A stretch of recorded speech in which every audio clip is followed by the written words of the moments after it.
Oi, gente, tudo bem? Vamos conversar mais um pouquinho hoje?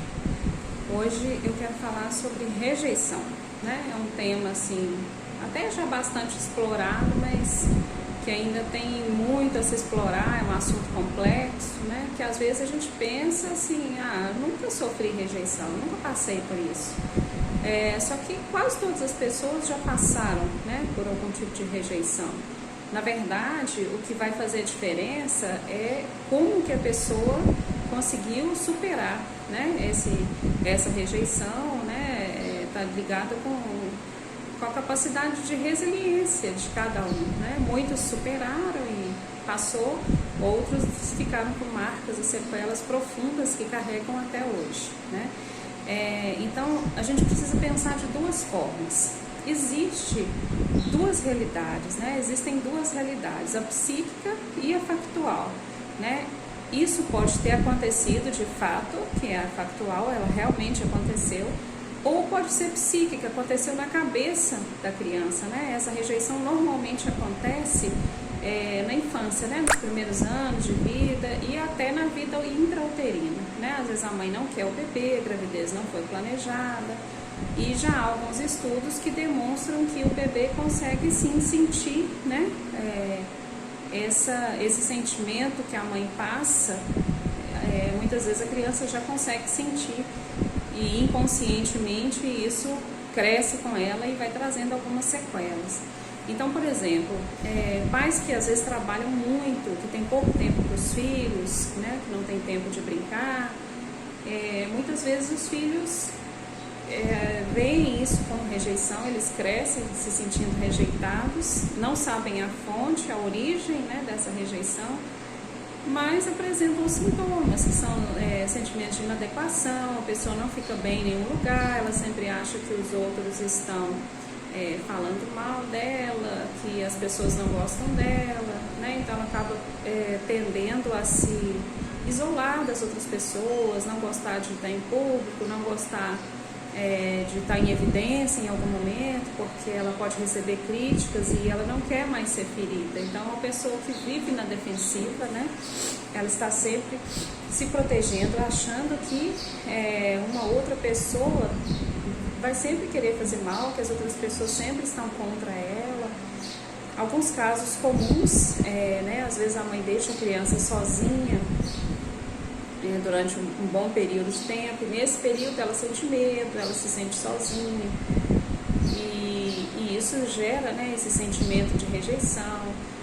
Às vezes quando vem um irmãozinho, que a mãe tem que dar mais atenção, né, para o irmão que nasceu, para o bebê, e aí o mais velho se sente rejeitado, acha que a mãe o trocou. Em casos, por exemplo, onde há separação dos pais, em casos onde há por exemplo, luto, né? Enfim, são tantas situações, como eu disse, não precisa nem de fato ter acontecido esse momento, né, na vida da pessoa.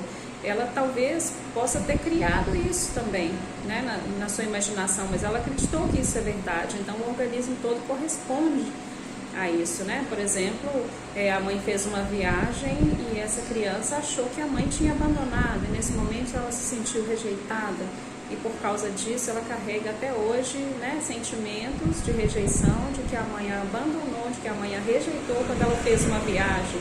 Mas às vezes a mãe teve realmente que fazer aquela viagem, ela não tinha escolha, né? Foi alguma situação de emergência, mas na cabeça da criança ela não pensa dessa forma, ela simplesmente tem o fato, né, que a mãe viajou e deixou ela, sei lá, com a tia, com a vizinha, e ela se sentiu abandonada. Descobriu que o pai mentiu para ela, a mãe mentiu de alguma forma, então ela sentiu que ela não foi confiável, né, para essa família, e que ela foi rejeitada de alguma forma. Bom, e o que isso, né, tem a ver com a nossa vida hoje?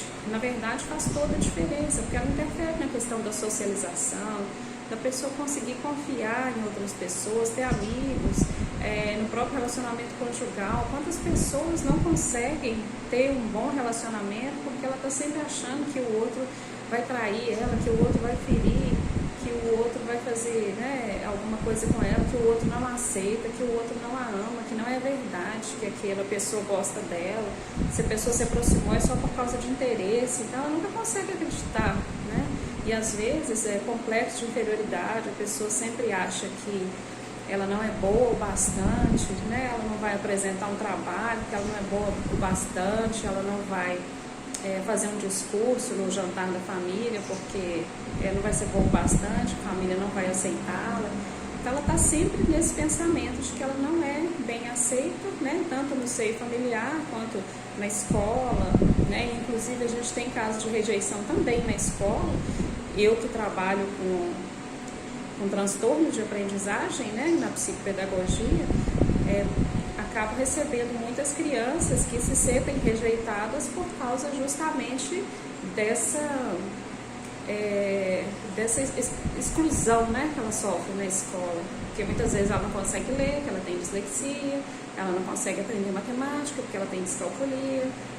Enfim, ela tem algumas situações que ela não consegue resolver devido a algum transtorno, mas por causa disso ela se sente burra, né? Usar esse termo que é o mais comum que as outras crianças usam na escola, ela se sente incapaz e por causa disso ela se sente muito rejeitada naquele meio, né? Então é a causa de muita evasão escolar também, muitos acabam nem concluindo o ensino médio, né? Para não ter que enfrentar, para não ser ferido de novo, né? Na escola, e muitas vezes já veio de um ambiente familiar onde sofreu rejeição também, aí chega na escola, sofre também, né? A família também cobra, acha que essa criança é preguiçosa, que ela não quer fazer nada, que ela não aprende a ler porque ela não quer. Enfim, essa criança vai sentindo tanto esse peso dessa rejeição, e aí, como consequência, ela vai ter um complexo de inferioridade, uma insegurança muito grande quando crescer, né? Talvez ela não vai ocupar cargos de mais destaque porque ela se sente insegura e se sente incapaz. Ela vai sempre querer ficar nos bastidores, vamos dizer assim, né? Sem estar muito à frente das coisas, porque à frente ela pode ser ferida, ela vai receber críticas, e uma pessoa que passou pelo processo de rejeição não está preparada para receber críticas, ela não aceita, ela tem muita dificuldade porque ela se sente sendo ferida novamente, sendo rejeitada novamente.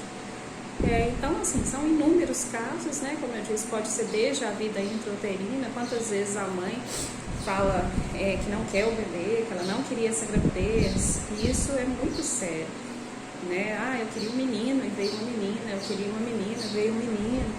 Então, isso é muito sério, isso já é uma situação de rejeição, né? Com relação à sexualidade.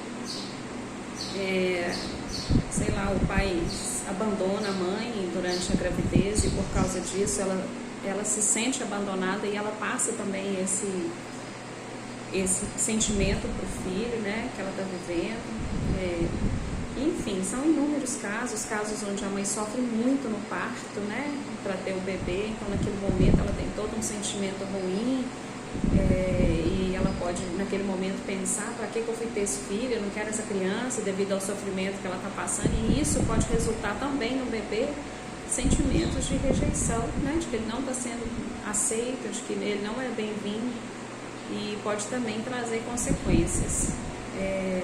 E como que a gente faz então para tratar, né, essas consequências da rejeição? A pessoa, em primeiro lugar, ela precisa entender isso, ela precisa aceitar isso, né, que sofreu algum tipo de rejeição. E na verdade o perdão é a maior chave libertadora que existe, né? Então, através do perdão, ou seja, de perdoar aquela pessoa que o rejeitou, seria a melhor e a mais eficiente forma de ficar livre, né, desse sentimento. E aí, nas terapias, a gente vai trabalhando essas questões da insegurança, do sentimento de inadequação, né, do complexo de inferioridade, questões de autoestima. E aí a gente faz todo um trabalho nesse sentido para ajudar com que a pessoa, né, volte a acreditar nela mesma, que ela é capaz, que ela pode fazer o seu melhor. Então é isso, é um assunto né, muito sério, como eu disse, às vezes os pais pensam que nunca fizeram isso com o filho, né, que nunca criaram uma situação dessa onde o filho pudesse se sentir rejeitado, mas às vezes na cabeça da criança, em algum momento, em alguma atitude dos pais, ela se sentiu sim rejeitada, e isso vai trazer consequências, né, então precisa ser tratado, precisa ser averiguado, para que depois, né, não venha trazer danos piores. Em alguns casos a gente vê né, o desenvolvimento aí de uma angústia de desamparo por causa da rejeição, por causa de ter se sentido abandonado, e essa angústia de desamparo, ela pode até resultar, né, numa síndrome do pânico, pode resultar, por exemplo, nesses transtornos de ansiedade, né, numa depressão. Então a gente não sabe como que isso vai evoluir.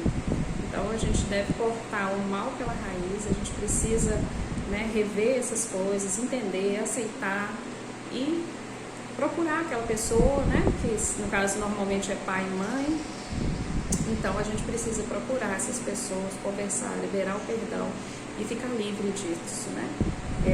Talvez ouvir a versão daquela pessoa, o que aconteceu de fato, né? Enfim, muitas vezes não tem como mais, as pessoas já estão até ausentes, mas a gente precisa lidar com isso e a gente precisa, né, ter a famosa inteligência emocional de aceitar os nossos sentimentos, aceitar as nossas limitações, saber que nós somos tão, né, tão frágeis muitas vezes, mas que essas dificuldades e essas situações que a gente passa podem ser transformadas, né, em resiliência, transformadas em superação, né, e a gente pode ser muito melhor se a gente começar a olhar dessa forma, se a gente começar a trabalhar essas coisas.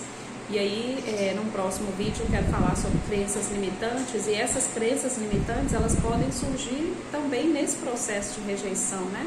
Onde a família sempre fala que aquela criança não vai dar em nada, que ela é burra, que ela é incapaz, né? Que ela chora demais, que ela dá muito trabalho, que ela é muito inquieta. Então, assim, daí também nascem algumas crenças que vão limitar essa pessoa na fase adulta, porque ela vai sempre acreditar que ela não é capaz, tá bom? Então, assim, repensem, conversem, procurem um terapeuta, se for o caso, né?